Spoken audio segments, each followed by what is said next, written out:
Pernahkah kita merasa kosong, meski segalanya terlihat sempurna? Tersenyum di luar, namun hati merintih tanpa suara. Ada rasa hampa yang tak mampu dijelaskan. Seperti ada sesuatu yang hilang, sesuatu yang jauh dari genggaman jiwa kita.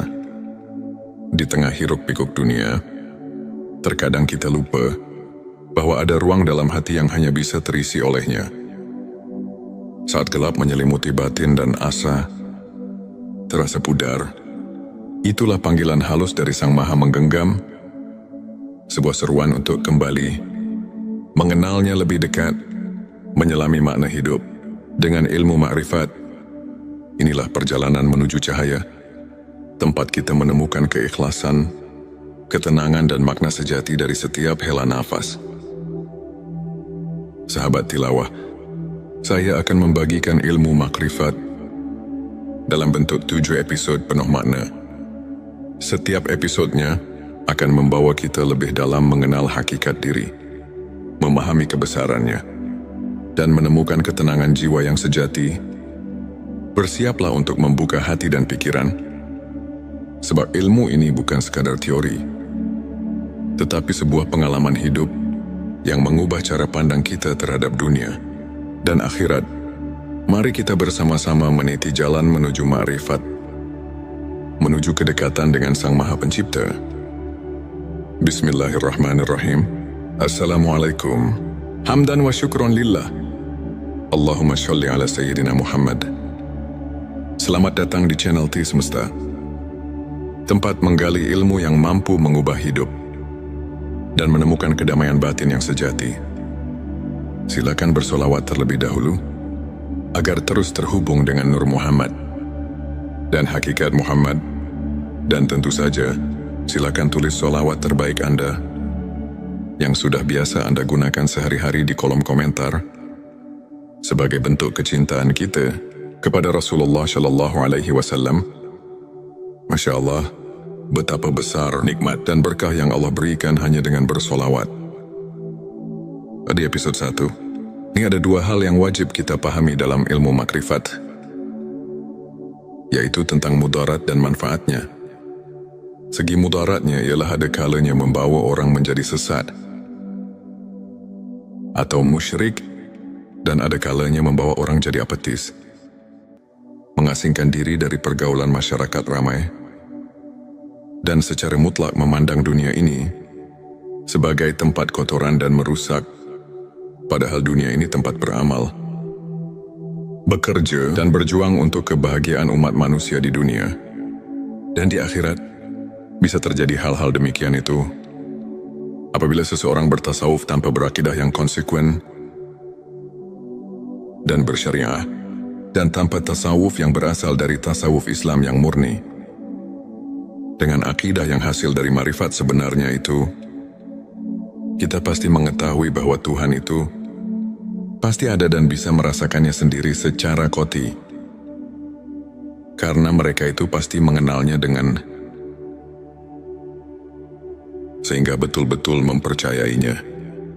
Dengan syariah, kita dapat taat menuruti peraturan-peraturan agama atau peraturan Tuhan. Dan dari ilmu marifat dan ilmu tauhidlah kita bisa merasakan dalam batin kita dan mengenal Tuhan, untuk siapa dipersembahkan amal ibadah kita, dan sebagai kontrol jiwa untuk khusyuk kepadanya. Itulah segi mudaratnya. Segi manfaatnya ialah karena tauhid merupakan dasar pokok, kekuatan batin, pembersih jiwa dari kemusyrikan dalam hati, dan penumpuk iman, penyubur amal soleh, semata-mata mencari keridhaan Allah, memperkuat daya juang dengan sifat yang bernilai tinggi, membina tata hidup dan kehidupan, terutama untuk membina mental pembangunan. Atas dasar-dasar tasawuf, maka Islam akan lebih mampu membangun kemajuan dunia. Dan terutama pada pembangunan nasional kita sekarang ini. Maka sesuai dengan tujuan channel T Semesta ini, seperti yang sudah Anda ketahui, dan dapat dilihat dari deskripsi channel ini yang menunjukkan pentingnya ilmu makrifat dan tauhid ini. Untuk untuk menjadi referensi acuan keilmuan yang lebih mendalam untuk umat Islam yang masih sama-sama membutuhkannya. Maka untuk itu saya sangat mengharapkan agar channel dan video ini dapat dicerna, diterima dan diteliti. Dan harus hati-hati dalam mengambil kesimpulan, karena channel T Semesta ini sangat mendalam sebagai bahan studi, di mana ilmu tauhid merupakan pusat keyakinan dalam hati. Karena umat Islam tanpa keyakinan itu nol besar. Nah, sahabat tilawaku, sebenarnya jika bahasan ini dilanjutkan, ini pasti banyak sekali yang menyangkut kata-kata asroriyah. Rahasia yang memang sedikitnya menyangkut pada keterangan yang bersifat asroriyah. Seperti yang tercantum di dalam kitab Sirur, asror yang berbunyi, kufran artinya sesungguhnya menjelaskan tentang rahasia ketuhanan. Adalah hukumnya kufur. Juga ada lagi keterangan yang berbunyi, man arafa lahu kala lisanuhu, artinya barang siapa yang telah mengenal Tuhannya, maka lipatkanlah lidahmu. Kitab Darun Nafis. Maka dengan dua keterangan ini, kami merasa takut untuk kelanjutannya. Tapi setelah lama kami pikir, juga dalam hati merasa kasihan untuk generasi selanjutnya. Bagaimana kalau umat Islam untuk masa depan semakin jauh dengan yang sebenarnya? Karena melihat di zaman sekarang, yang bisa kita lihat bersama, sudah jauh dengan aturan yang sebenarnya. Banyak orang yang sudah tidak hormat lagi kepada orang tua, juga sudah kurang adil dengan sesama manusia. Nyawa orang sudah tidak ada harganya lagi. Pembunuhan di mana-mana. Coba kita perhatikan sekarang ini. Manusia sudah tidak merasa takut kepada Tuhan. Kejahatan di mana-mana. Korupsi sudah jadi biasa. Jadi kami merasa khawatir untuk masa yang akan datang. Karena kalau tidak ada peringatan dari ulama-ulama, sekarang dengan cara membeberkan hukum-hukum Allah dan Rasul-Nya, itu jelas untuk masa yang akan datang akan lebih parah lagi daripada sekarang. Maka dengan ini kami akan memberanikan diri di dalam channel T Semesta ini untuk siap melanjutkan pembahasan tentang ilmu makrifat tingkat tinggi. Ilmu makrifat, kenali diri maka mengenal Allah SWT.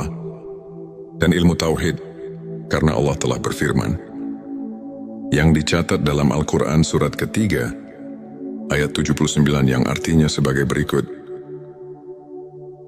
Hendaklah kamu menjadi orang-orang Rabbani, karena kamu selalu mengajarkan Alkitab, dan disebabkan kamu tetap mempelajarinya saudaraku.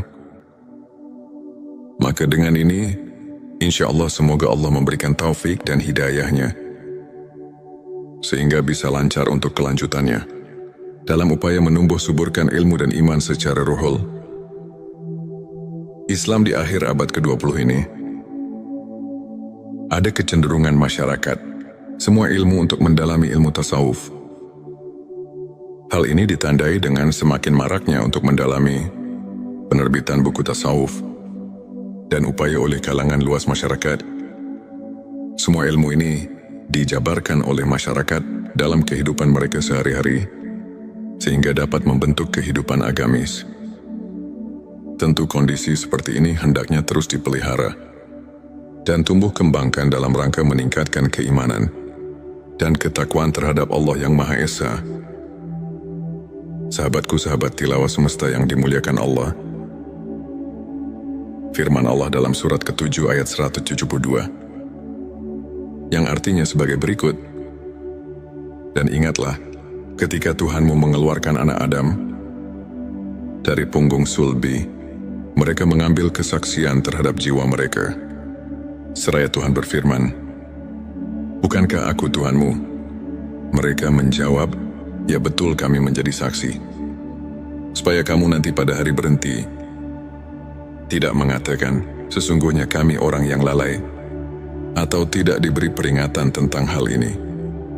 Di dalam ayat ini kalau betul-betul dihayati dan ditafakuri secara jernih, Tentu kita merasakan kejutan dengan ayat ini. Karena ayat ini menggugah hati kita. Di dalam ayat ini Allah memberitahu pada segenap manusia yang ada di dunia ini, sebagaimana firman Allah barusan, manusia yang ada di dunia ini semuanya sudah dipersaksikan terlebih dahulu kepada Allah sebelum manusia lahir ke bumi ini. Dipersaksikannya waktu di dalam rahim ibunya.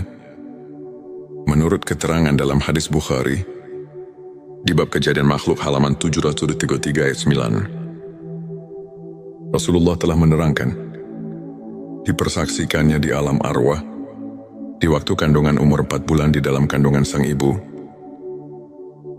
Menurut firman Allah tadi, supaya di hari berhenti jangan lupa lagi pada Allah. Jadi menurut ayat ini, kita semua sebagai manusia jangan leha-leha, atau jangan hidup terlena, karena kita diamat-amati. Maka jangan lupa pada Allah sang pencipta alam semesta. Dengan hati yang jujur, jangan mendustai diri sendiri. Sebagaimana keterangan dari Imam Ghazali yang berbunyi, tanyalah hatimu, tanyalah dan tanyalah hatimu, walau orang lain memberi fatwa. Disinilah kita harus jeli untuk mentafakuri ayat-ayat yang berkaitan dengan perasaan yang ada di dalam hati kita. Ayat ini memberi perangsang pada kita masing-masing, supaya hati kita ini jangan ketiduran, sehingga kita terlena dengan apa yang ada di dunia ini. Lupa pada tugas hidup kita sebagai hamba Allah Subhanahu wa Ta'ala yang tidak boleh dilupakan, yaitu menjalankan perintah-perintah yang telah diperintahkan dalam Al-Quran dan hadisnya. Dalam ayat tadi di atas Allah telah memberi peringatan kepada kita semua. Kita jangan lupa kepada Allah Subhanahu wa Ta'ala, Tuhan kita. Sekarang mari kita tanya diri kita masing-masing, apakah kita sekarang ingat pada Allah? Di sini kita harus bertanya kepada hati kita yang jujur. Jangan membohongi diri sendiri, karena di sini bukan ditanya ingat pada namanya Tuhan, tapi di sini ditanya ingat pada Tuhannya, yang diberi nama Allah, yang diberi nama Tuhan. Kenapa pertanyaan seperti ini? Karena banyak sekali orang cuma ingat kepada namanya saja, bukan ingat kepada Allahnya, bukan ingat kepada Tuhannya. Untuk menjawab pertanyaan ini, pertama kita harus memakai pikiran yang mendalam. Kedua harus fakum bidawahir. Ketiga harus memakai hati yang jujur. Baru pertanyaan ini bisa dijawab dengan sempurna. Tapi kalau dijawab dengan hati bainaung, ini pasti akan menimbulkan fitnah di kalangan umat Islam. Na'udzubillah, jangan terjadi seperti ini. Ini cuma mengingatkan hati kita, khususnya umat Islam, jangan sampai keliru untuk menetapkan akidah kita kepada Allah Subhanahu wa Ta'ala, Tuhan kita semua. Karena Tuhan mengamat-amati, jangan sampai lupa kepadanya. Sahabat tilawaku, ini adalah episode kedua. Sekarang mari kita tanya diri kita masing-masing, apakah kita sekarang ingat pada Allah? Di sini kita harus bertanya kepada hati kita yang jujur. Jangan membohongi diri sendiri, karena di sini bukan ditanya ingat pada namanya, tapi di sini ditanya ingat pada Tuhannya, yang diberi nama Allah, yang diberi nama Tuhan. Kenapa pertanyaan seperti ini? Karena banyak sekali orang cuma ingat kepada namanya saja, bukan ingat kepada Allahnya, bukan ingat kepada Tuhannya. Untuk menjawab pertanyaan ini, pertama kita harus memakai pikiran yang mendalam. Kedua harus fakum bidawahir. Ketiga harus memakai hati yang jujur. Baru pertanyaan ini bisa dijawab dengan sempurna. Tapi kalau dijawab dengan hati bainaung, ini pasti akan menimbulkan fitnah di kalangan umat Islam. Na'udzubillah, jangan terjadi seperti ini. Ini cuma mengingatkan hati kita, khususnya umat Islam, jangan sampai keliru untuk menetapkan akidah kita kepada Allah Subhanahu wa Ta'ala, Tuhan kita semua. karena Tuhan mengamat-amati, jangan sampai lupa kepadanya. Selanjutnya, silakan bersolawat terlebih dahulu, agar terus terhubung dengan Nur Muhammad. Dan hakikat Muhammad, saudaraku, ini cuma mengingatkan, Tuhan mengamat-amati, jangan sampai lupa kepadanya. Banyak sekali ayat-ayat yang menyuruh kita jangan sampai lupa pada Tuhan. Contohnya di dalam surat ke-33 ayat 41, yang artinya sebagai berikut, hai orang-orang yang beriman, ingatlah kepada Tuhanmu dengan sebanyak-banyaknya. Ingat kalau ayat ini dikaji dan ditafakuri secara mendalam, pasti kita akan terpanggil secara spontan. Terus kita mengusahakan supaya kita terus-menerus ingat kepada Tuhan. Bahkan ada lagi keterangan yang mengingatkan, ingatannya kepada Tuhan harus pikulilam hati wa nafasimbi, ada di kuli. Maklumilah ingatnya kepada Tuhan harus sebing bilangan nafas dan kedipan mata. Ada lagi keterangan di dalam surat ke-7 ayat 205 yang artinya sebagai berikut, dan sebutlah nama Tuhanmu dalam hatimu dengan menyatakan diri, dengan rasa takut, dan dengan tidak mengeraskan suara di waktu pagi dan petang. Dan janganlah kamu termasuk orang-orang yang lalai. Fadkur di sini artinya, ingat-ingat itu pekerjaan hati. Sedangkan hati itu kalau kita rasakan bukan pekerjaan lisan, tapi pekerjaan hati. Bisa ingat kalau ada pemberian dari dua panca indera, ialah dari telinga dan mata. Kalau tidak ada pemberian dari dua panca indera itu, tidak akan ada di dalam hati. Cobalah kita rasakan, bisa ingat pada yang kamu belum ketahui. Itu tidak mungkin, tapi awas pendengaran. Pendaksian penglihatan di sini bukan pendengaran atau penglihatan Suaul Basiro, tapi pendengaran atau penglihatan Ainal Basiro dan Hakul Basiro. Karena kalau penglihatan Suaul Basiro cuma bisa mendengar dan melihat yang kita lihat bersama, seperti gunung, laut, batu, pepohonan, hewan dan sebagainya yang sama-sama kita lihat. Bukan itu yang dimaksud. Untuk mencapai derajat tingkat Ainal Basiro dan Hakul Basiro, hanya orang-orang tertentu saja. Ini cuma mengingatkan supaya jangan menafsirkan kepada pendengaran atau penglihatan Suaul Basiro. Disinilah kita harus hati-hati, jangan sampai cepat-cepat mengambil kesimpulan. Jadi harus diteliti dan ditafakuri yang lebih mendalam dulu, supaya jangan ada perselisihan paham di antara kita umat Islam. Saudaraku hadirin yang dirahmati Allah, untuk mengingat sebenarnya kepada Tuhan, kita harus suluk terlebih dahulu kepada guru antuk pituduh yang benar-benar ahli, karena tidak semua kiai, ajengan dan ustadz yang bisa mengajarkan hal ini. Ada kekhususan untuk arif billah yang bisa untuk hal itu. Dengan sangat pentingnya untuk mengingat Tuhan, kita harus berusaha sekuat tenaga. Karena kalau kita lupa kepada Tuhan sekarang, apalagi nanti di akhirat, pasti kita akan lupa. Sedangkan kalau kita lupa karena tidak diberitahu oleh kedua orang tua, maka itu pun tidak bisa menghisap kepadanya. Sebagaimana firman Allah di surat ke-7 ayat 173. Surat Al-A'raf sudah memberi peringatan kepada kita yang berbunyi, atau agar kamu tidak mengatakan, sesungguhnya orang-orang tua kami telah mempersekutukan Tuhan sejak dahulu, sedang kami ini adalah anak-anak keturunan yang datang sesudah mereka. Maka apakah engkau akan membinasakan kami karena perbuatan orang-orang yang sesat dahulu? Quran Surat Al-A'raf ayat 173. Nah, di sini marilah semua, khususnya orang-orang yang beriman, mari kita bangkitkan pikiran kita untuk penelitian, mentafakuri ayat ini, karena sudah jelas dan dapat kita pahami tadi.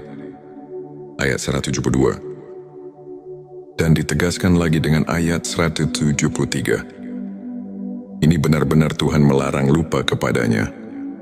Juga jangan menyalahkan kedua orang tua, apalagi menghisapnya, karena kita sebetulnya sudah diberitahu oleh Tuhan melalui wahyunya kepada Nabi Muhammad Shallallahu Alaihi Wasallam bahwa kita semua sudah mengatakan qalu bala syahidna. Maksudnya, supaya kita nanti di akhirat jangan bilang lalai atau lupa kepadanya, sebab kalau lupa atau lalai atau lupa kepadanya,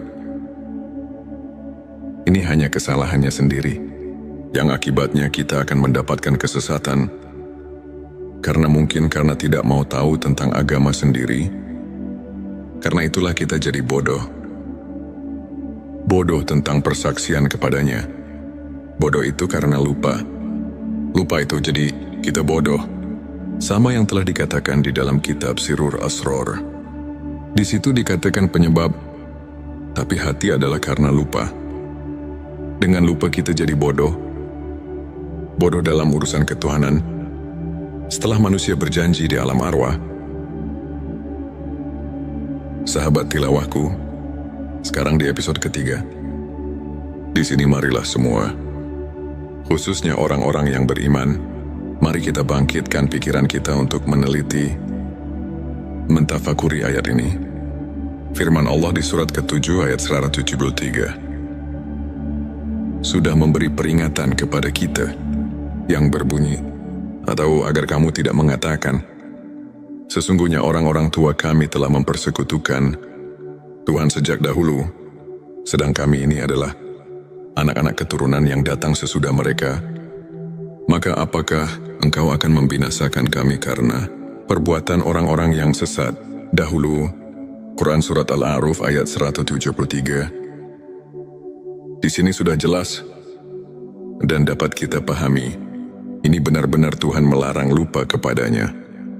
Juga jangan menyalahkan kedua orang tua, apalagi menghisapnya, karena kita sebetulnya sudah diberitahu oleh Tuhan melalui wahyunya kepada Nabi Muhammad Shallallahu Alaihi Wasallam bahwa kita semua sudah mengatakan qalu bala syahidna.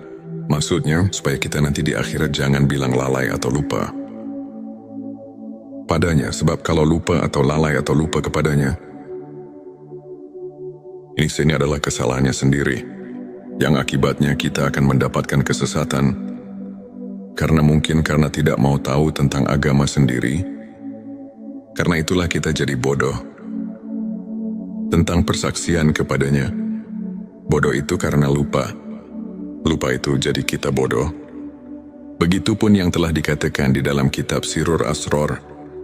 Di situ dikatakan, penyebab buta hati adalah karena lupa. Dengan lupa kita jadi bodoh. Bodoh dalam urusan ketuhanan. Setelah manusia berjanji di alam arwah. Di dalam pengertian ingat, ada 3 macam pengertian. Yang pertama, ada yang mengartikan harus banyak dikil, atau wirid membacakan kalimat thayyibah. Contohnya seperti takbir, tahmid, tahlil, dan sebagainya. Yang kedua, ada juga yang menafsirkan harus banyak ingat itu dengan memperaturkan hukum-hukumnya. Seperti di dalam kehidupan sehari-hari, kita harus sesuai dengan aturan Tuhan. Jangan mengerjakan pekerjaan sekehendak hawa nafsu kita, karena nanti semua perilaku kita harus dipertanggungjawabkan. Yang ketiga, ada juga yang menafsirkan banyak ingat itu adalah sebagaimana yang telah dijabarkan di dalam kitab-kitab tasawuf. Seperti dalam di kitab Al-Hikam, para arif bila menafsirkan ayat tersebut di atas dan meneliti di surat kedua ayat 152, itu benar-benar kita selaku manusia yang ada di jagat raya, ini dilarang keras lupa kepada Tuhan. Jadi kita di dalam menafsirkan ayat tersebut harus hati-hati, karena urusan ingat itu adalah urusan hati atau urusan kolbu. Ini tidak bisa dengan begitu saja. Walaupun yang sebelumnya juga tidak salah, itu penafsiran tingkat dasar. Tapi kita harus ingat, ini pekerjaan kolbu, harus vakum bidawahir, sehingga bisa dirasakan oleh yang mengingatnya. Untuk mengingat dengan sebenarnya, ini harus melalui proses-proses yang tertentu, karena kolbu itu tidak akan bisa dibohongi. Kolbu bisa ingat cuman kepada yang sudah diketahui. Kolbu tidak akan ingat kepada yang belum diketahui. Coba saja kita sama rasakan. Atau tanya hati kita masing-masing. Secara jujur, apakah bisa ingat kepada yang belum kita ketahui? Ini jawaban ada di dalam kolbu kita masing-masing. Untuk lebih jelasnya, ada keterangan di dalam kitab Sirur Asror di halaman 80. Di situ telah dijelaskan, yang artinya, yang dikatakan zikir ruh, itu adalah menyaksikan sifat tajallinya. Di dalam keterangan ini ada kalimat zikir. Di sini makna zikir bukan nyebut atau yang dikatakan wirid. Tapi zikir di sini ialah mengetahui atau menyaksikan, tapi untuk ingat itu, harus mengetahui dahulu kepada yang akan diingatnya. Apalagi ini urusan akidah. Akidah ketuhanan harus betul-betul positif kepada yang akan diingatnya. Sebagaimana yang kita maklumi bersama, kita setiap ibadah salat suka mengucapkan Afdalul zikri falam Anahu la ilaha illallah. Artinya cukupnya ingat itu adalah ketahuilah bahwa tidak ada lagi Tuhan kecuali Allah. Di dalam ayat ini kita semua sudah maklum. Bahkan para arif billah di dalam kitab tasawuf dan di kitab Al-Hikam, ayat ini betul-betul menunjukkan keharusan marifat kepada Tuhan, maksudnya supaya kita ingatnya kepada Tuhan. Benar-benar vakum bidawahyu, terasa benarnya dengan kolbunya sendiri. Karena untuk ingat kepada Tuhan, itu harus memakai amrun jauki, perasaan yang mendalam, ceritaan yang jujur, sesuai dengan pembuktiannya, walaupun pengertian orang lain menyalahkannya. Tapi kalau sudah vakum bidawahir di dalam kolbu, kita sudah nasion andalilin sesuai dengan dalil-dalilnya. Itu jangan diragukan lagi, karena men lam yaduk lam yadri. Siapa yang tidak merasakan, barang tentu tidak akan mengetahuinya. Kita harus jujur, jangan membohongi diri sendiri. Sesuai dengan firman Allah di dalam surat ke-33 ayat 70. Yang artinya, hai orang-orang yang beriman, bertakwalah kamu kepada Allah dan mengucapkan kata yang benar. Di dalam ayat ini, kita kayaknya disuruh banyak menyadarkan diri, supaya jangan sembarangan di dalam mengingat Tuhan, atau jangan asal-asalan. Walaupun di level syariat itu tidak seberapa, salah itu hanya untuk orang-orang yang masih tingkat dasar.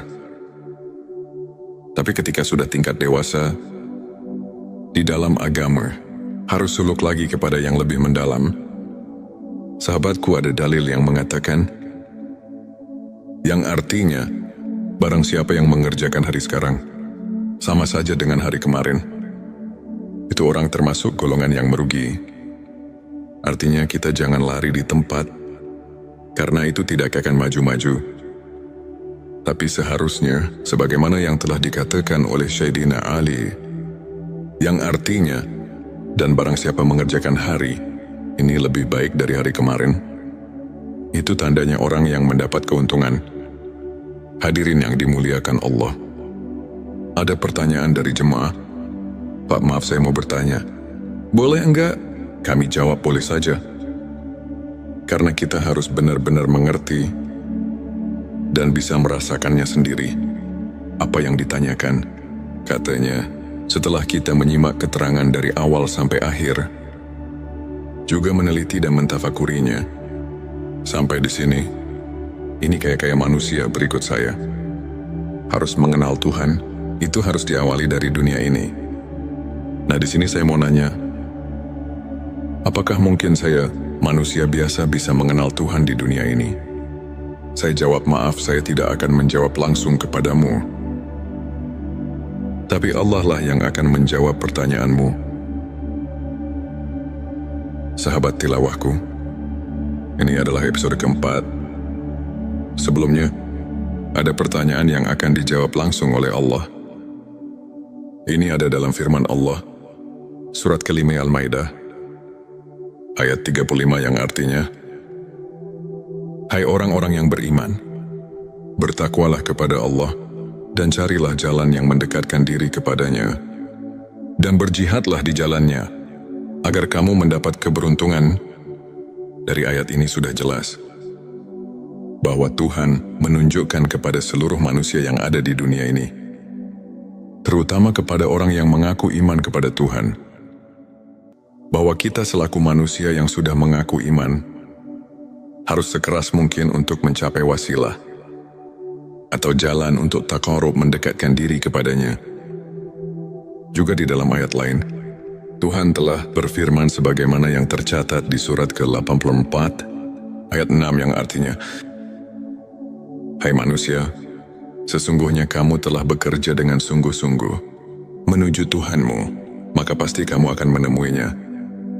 Sebelumnya silakan bersolawat terlebih dahulu, agar terus terhubung dengan Nur Muhammad dan hakikat Muhammad. Dan tentu saja, mari kita lanjutkan kebiasaan baik kita di sini.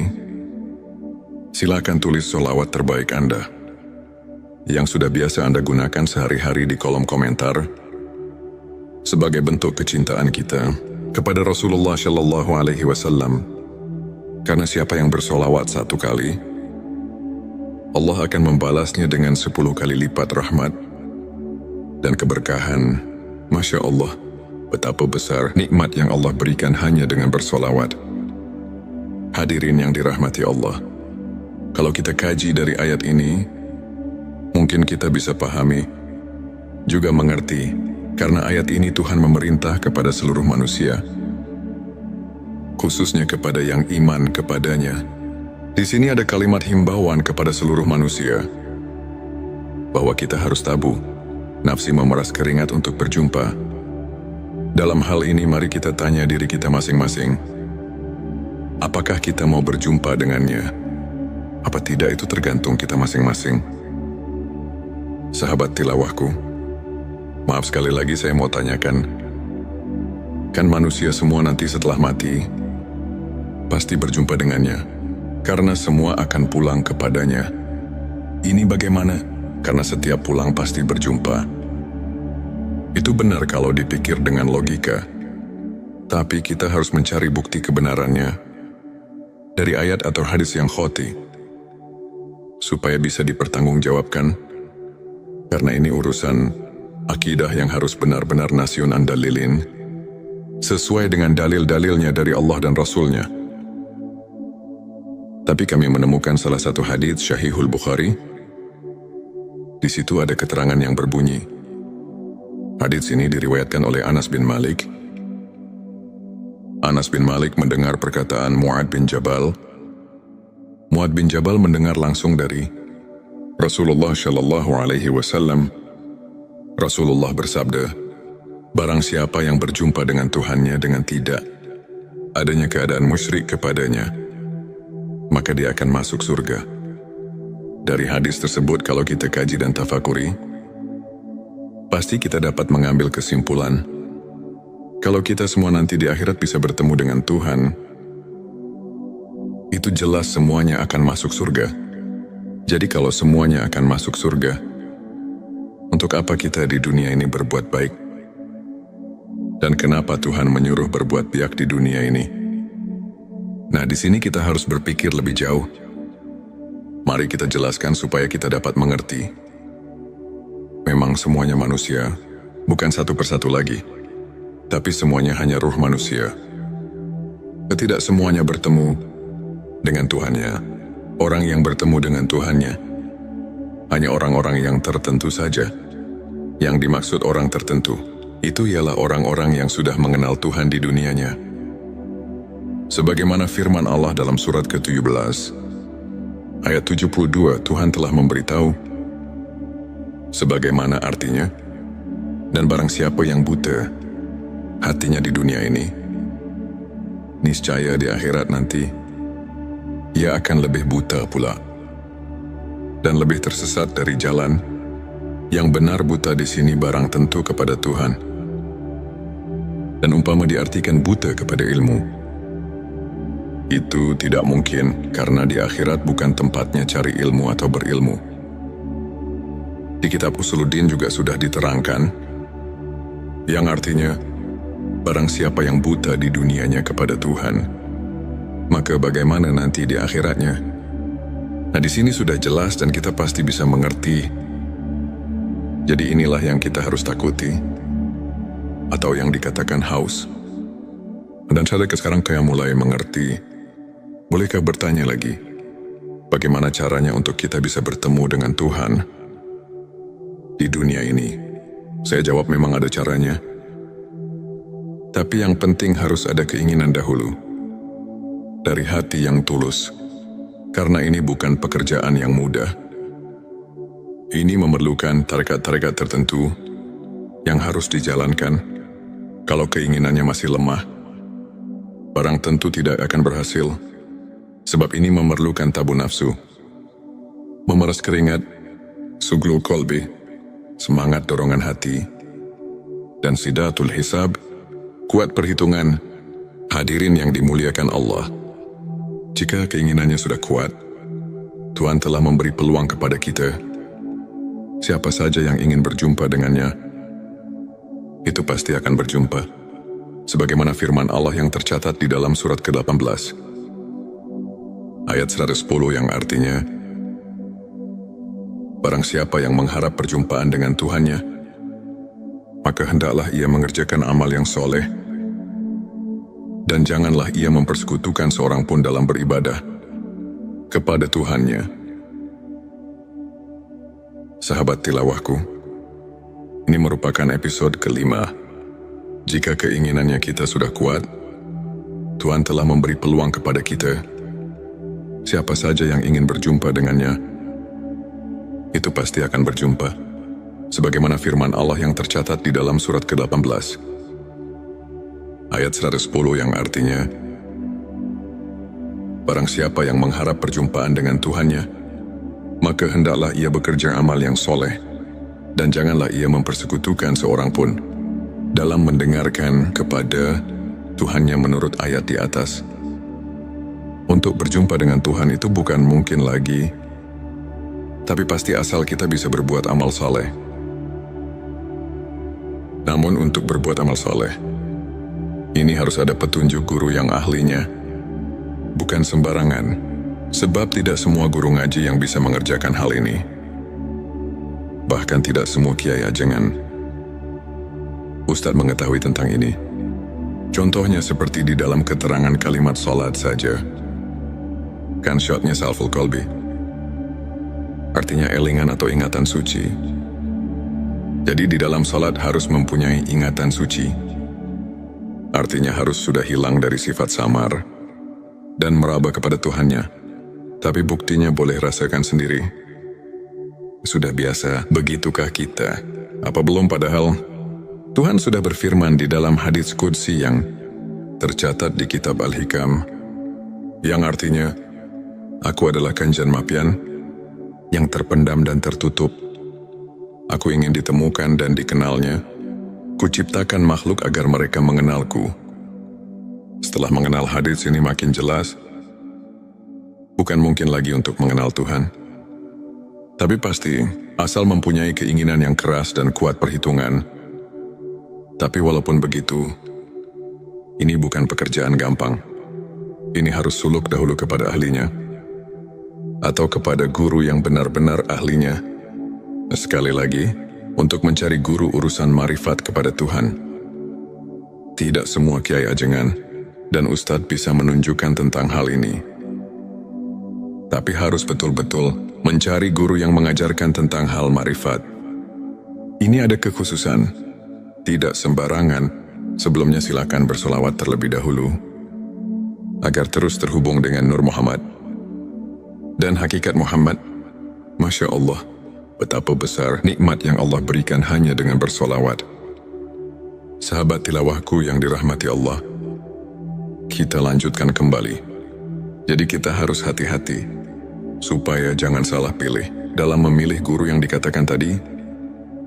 Sebab ahli tarekat pun tidak semua bisa sampai marifat kepada Tuhannya atau mengenal Tuhannya. Juga tidak cukup hanya dengan membaca buku tentang marifat. Karena bacaan yang ada di dalam buku cuma isyarat dan itibar saja. sebagaimana ada keterangan di dalam kitab Hikam yang berbunyi, apa saja yang keluar dari bibirmu, itu adalah cuma isyarat dan itibar. Jadi walaupun terus-menerus membaca buku tentang marifat, sampai 1000 kitab, itu tidak akan sampai kepada marifat, sebagaimana keterangan yang ada di dalam kitab Sirur Asrul, yang berbunyi, manusia yang tidak sampai tingkat ilmu ini, mengenal Allah, maka dia tidak dikatakan alim. Secara hakikat, walaupun dia telah menguasai 1000 kitab, karena dia tidak mencapai derajat rohaniah. Sirur Asrul, dari keterangan ini sudah memberi penjelasan pada kita semua, bahwa tentang marifatullah itu benar-benar ada kekhususan, juga ada ajaran tertentu. Ada yang bertanya lagi, untuk apa belajar ilmu marifat? Dan apa wasilahnya? Saya jawab tentu saja ada wasilahnya. Tadi di atas atau di video sebelum ini, jika kita semua lupa kepada Tuhan di dunia, apalagi nanti di akhirat, setelah kita mati, baru datang ke kubur. Menurut keterangan dan banyak yang menerangkan, 7 langkah pulang yang mengantarkan jenazah, maka datang malaikat mungkar nakir untuk meriksa kita.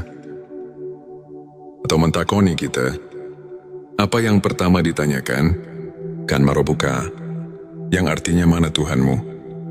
Di sini kalau roh kita tidak punya rasa tahu, itu tidak mungkin bisa jawab.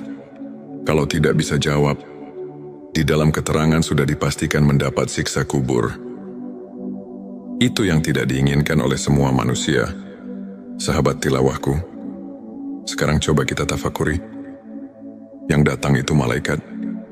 Sedangkan malaikat, itu semua juga sudah pada tahu bahwa malaikat itu diciptakan dari cahaya atau sejenis cahaya. Barang tentu bahasanya juga bahasa cahaya. Kalau kita tidak mengerti hal itu, tentu roh kita tidak akan bisa apa-apa. Sedangkan ini tidak bisa dihafalkan. Ini harus dengan ilmu atau mengetahuinya. Maka dengan ini, mari kita bersama-sama untuk suluk hal ini. Carilah guru suluk yang benar-benar ahlinya. Juga harus hati-hati. Jangan salah pilih. Kalau salah pilih, pasti kita celaka dunia dan akhirat. Oleh karena itu dalam mendengarkan dan memahaminya, diperlukan ketelitian, pemikiran yang jernih dan tajam, daya serap yang kuat, dan wawasan yang luas, serta yang penting disertai dengan hati yang ikhlas, dan lillahi ta'ala, dan kukuhnya iman, serta menjadi terapi kejiwaan orang yang memerlukan taqarrub kepada Tuhan yang Maha Esa. Karena jika kita dikatakan gegabah di dalam memahaminya, itu tidak akan berhasil. Untuk memberi kegampangan, di dalam channel T Semesta ini akan diterangkan tentang kejadian asal kita supaya kita sedikitnya bisa memahaminya. Tapi ini cuma untuk memberi kemudahan daya pikir saja, bukan. Setelah mendengarkan video ini kita bisa marifati. Dalam video ini cuma isyarat dan itibar untuk memberi keleluasan daya pikir kita supaya kita mempunyai daya pikir amrun jauki. Perasaan yang mendalam. Maksudnya setelah mempunyai perasaan yang mendalam, kita bisa meningkatkan ibadah yang benar-benar koti. Dan nasyun andalilin, cocok dengan dalil dan contohnya. Maka dari itu, kita harus memahami dulu tentang awal penciptaan.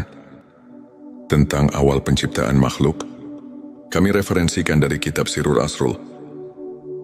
Karena di sana itu udah enak banget. Mari kita telusuri bagaimana dan dari mana kita asal sekarang. Di dalam kitab Sirur Asrul, di situ banyak sekali menerangkan tentang asal, muasal kejadian manusia. Jadi kita bisa mengambil hikmahnya dari kitab tersebut. Karena kitab tersebut dapat dipertanggungjawabkan kebenarannya, karena sesuai dengan kenyataannya. Dan bisa dirasakan sendiri kalau kita sudah memahaminya. Di dalam kitab Sirur Asror diterangkan secara jelas. Saya akan langsung menjabarkan dalam bentuk terjemah, yang artinya sebagai berikut. Ketahuilah, Semoga engkau diberi taufik kepada segala yang dicintai dan diridhoi Tuhan. Makhluk yang pertama yang menciptakan Tuhan adalah Ruh Muhammad sallallahu alaihi wasallam. Telah diciptakan dari cahaya jamal Allah. Sebagaimana firman Allah dalam hadis Qudsi, "Aku ciptakan Ruh Muhammad dari cahayaku." Nabi sallallahu alaihi wasallam bersabda, "Yang pertama diciptakan oleh Tuhan, yaitu ruhku, dan yang pertama diciptakan oleh Tuhan adalah cahayaku, dan yang pertama diciptakan oleh Tuhan, yaitu kalam, dan yang pertama diciptakan oleh Tuhan, yaitu akal ruh cahaya."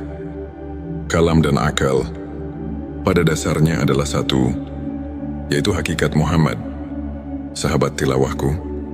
Kemudian ada lagi yang enak sekali untuk dipahami. Silakan simak saja, yang artinya sebagai berikut. Hakikat Muhammad disebut nur, karena bersih dari segala kegelapan yang menghalanginya. Sebagaimana firman Allah, "Telah datang kepadamu cahaya dan kitab penerang dari Allah." Hakikat Muhammad disebut juga akal, karena ia yang menemukan segala sesuatu.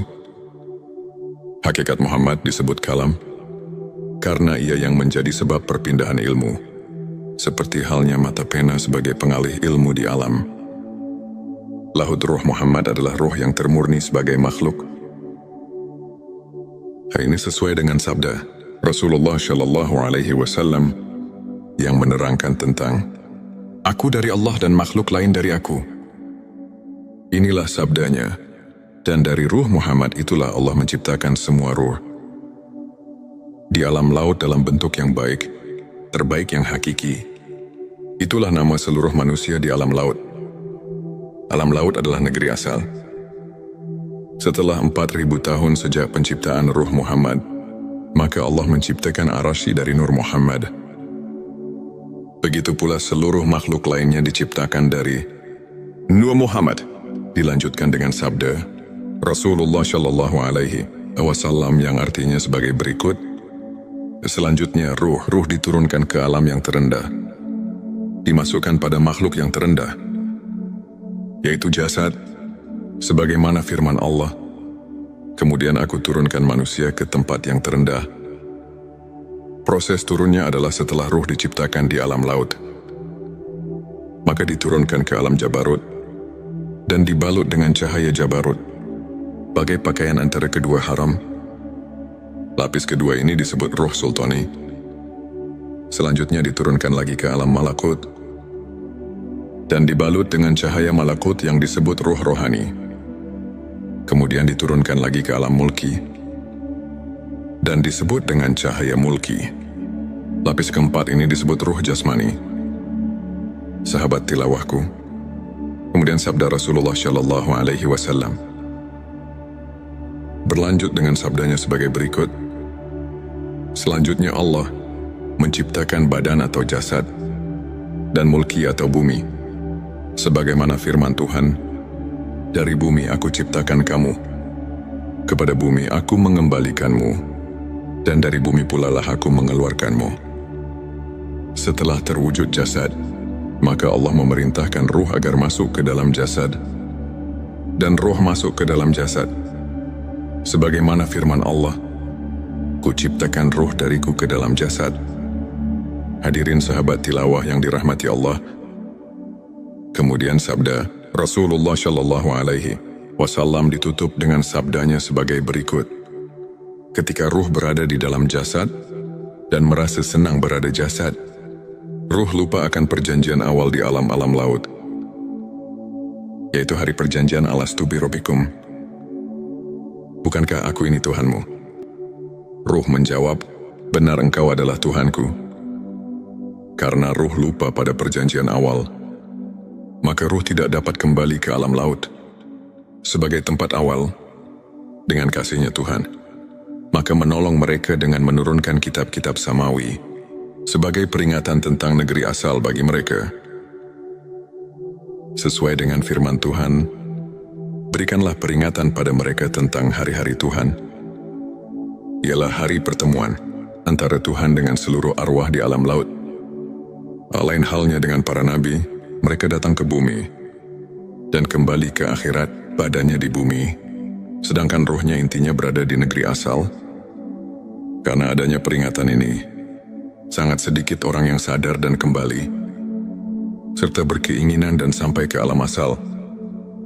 Karena sedikitnya manusia yang mampu kembali ke alam asal, maka Allah melimpahkan kenabian kepada Ruh Agung Muhammad Rasulullah, penutup petunjuk jalan dari kesesatan ke alam terang. Ia diutus para rasul untuk mengingatkan mereka yang lupa dan membuka hatinya. Nabi mengajak mereka agar kembali dan sampai serta bertemu dengan jamal Allah yang azali sesuai dengan firman Allah mengatakan, "Ini adalah jalanku, aku mengajak ke jalan Allah dengan pandangan yang jelas.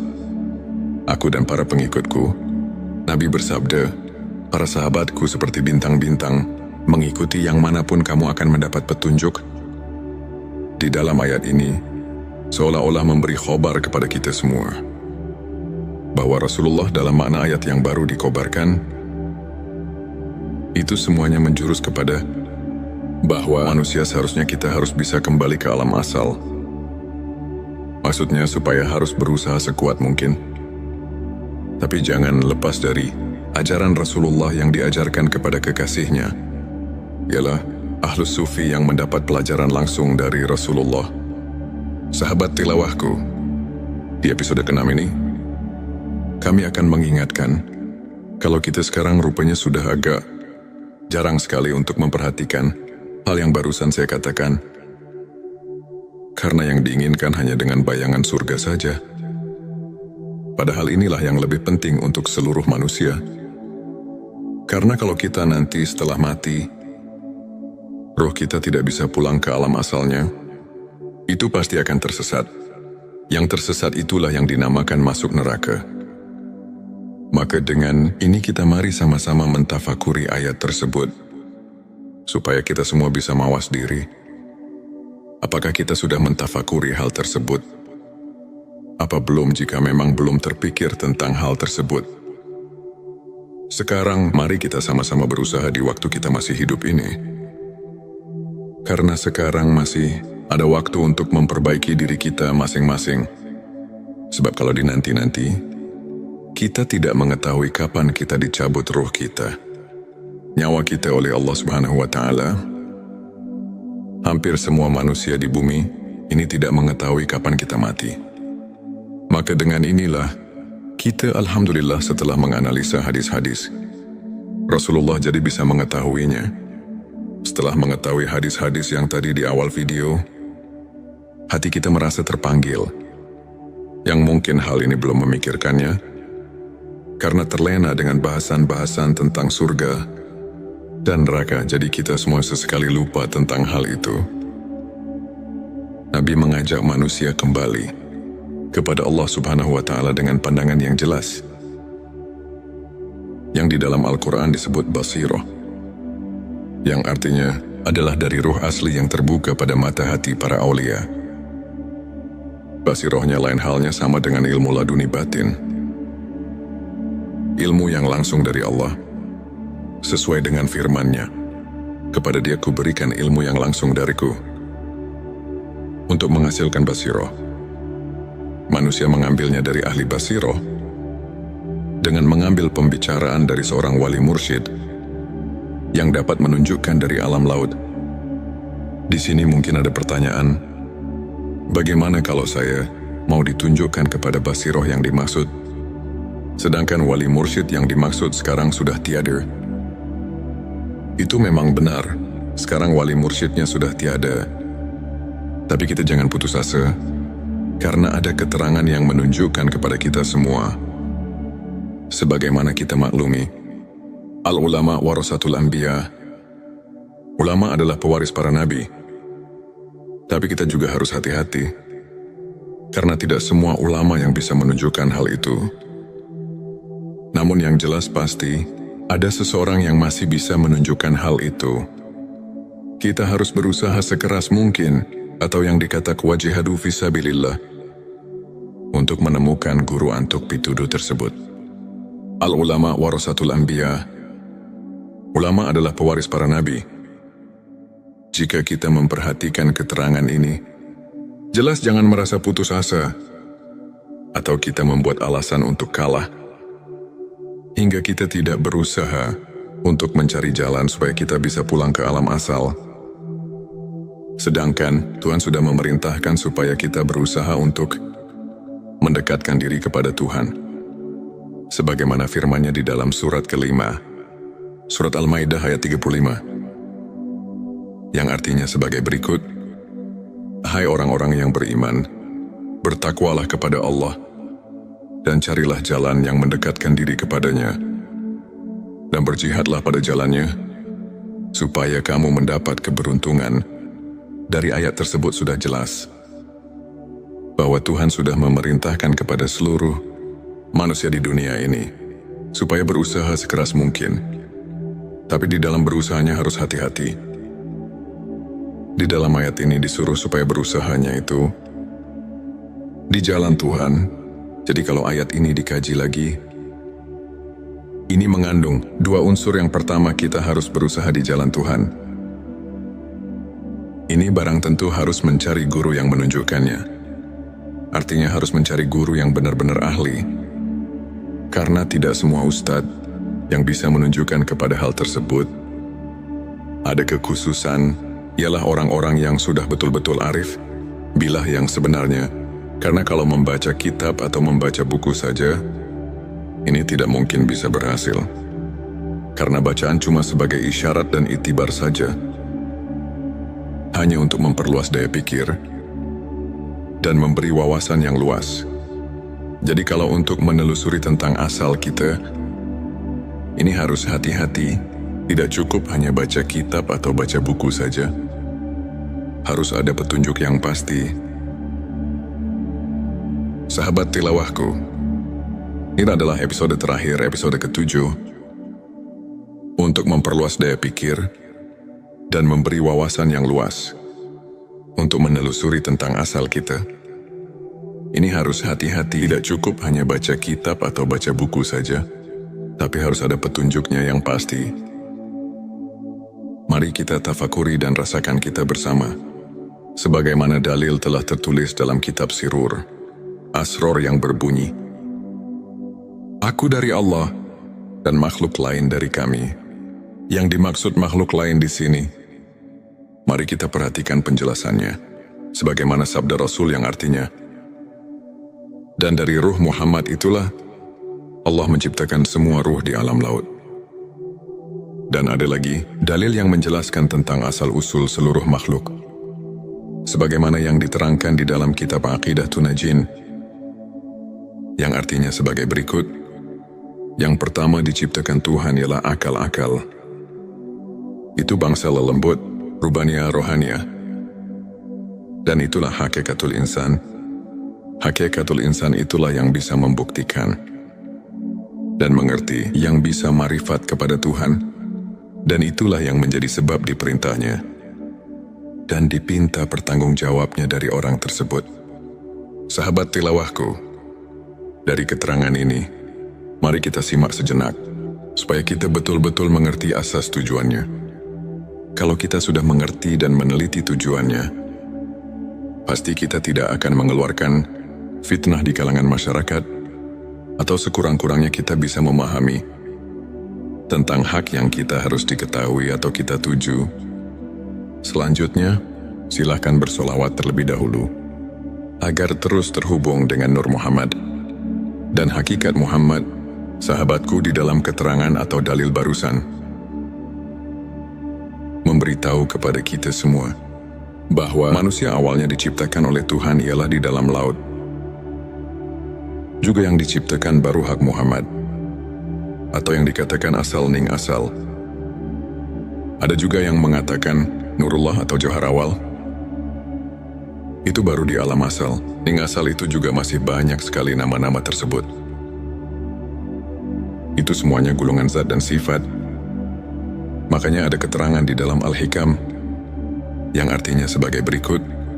Kita harus bisa memisahkan atau harus bisa menyaksikan yang satu terhadap yang banyak, dan menyaksikan yang banyak terhadap yang satu, lihat di dalam Al-Quran surat ke-41 ayat 53. Kemudian bersambungnya Tazali, sifat ini semuanya goropi tamsil, tidak bisa diperinci, dan ini adalah maqam mujmal. Gulungan zat dan sifat tidak bisa berpisah. Bersatu tidak menjadi satu, berpisah tidak menjadi dua, tapi harus bisa membedakan. Sahabatku, awas. Ini baru keterangan, ini baru dalil saja, atau itibar. Berhati-hatilah, jangan terburu-buru mengambil kesimpulan, karena harus melalui guru suluk dahulu. Ini cuma untuk membangkitkan wawasan kita saja, supaya jangan merasa cukup dengan pengertian yang ada kalau kita telusuri lagi. Toh masih jauh yang kita harus ditempuh, karena kita harus kembali ke alam asal, yaitu Inna lillahi wa inna ilaihi rajiun. Asal dari Tuhan harus kembali kepada Tuhan lagi. Nah, sahabatku, di sini tentunya kita harus berpikir terlebih dahulu, karena tidak semua sesudah mati bisa pulang ke alam asal. Untuk bisa kembali ke alam asal, ada proses tertentu, karena kita harus tahu dahulu. Pertama, bagaimana proses kejadiannya. Kedua, harus melalui pengabdian yang benar sesuai dengan contohnya, yang dikatakan nasyun andal lilin. Ketiga, harus melalui guru yang benar. Keempat, harus melalui tawajuh kepada guru suluk. Sebagaimana dalam kitab Al-Hikam yang berbunyi, untuk orang yang telah diberi nur tawajuh, yang bisa menyampaikan, menghubungkan kepada nur muwajahah, maka untuk seterusnya orang tersebut itu akan berjalan di dalam cahaya, dan cahaya itu untuk kamu. Maka sesungguhnya kamu itu tetap dari Tuhan. Semoga video ini bisa menjadi pencerahan. Sampai jumpa kembali di video selanjutnya. Wassalamualaikum warahmatullahi wabarakatuh. Pernahkah kita merasa kosong, meski segalanya terlihat sempurna? Tersenyum di luar, namun hati merintih tanpa suara. Ada rasa hampa yang tak mampu dijelaskan. Seperti ada sesuatu yang hilang, sesuatu yang jauh dari genggaman jiwa kita. Di tengah hiruk pikuk dunia, terkadang kita lupa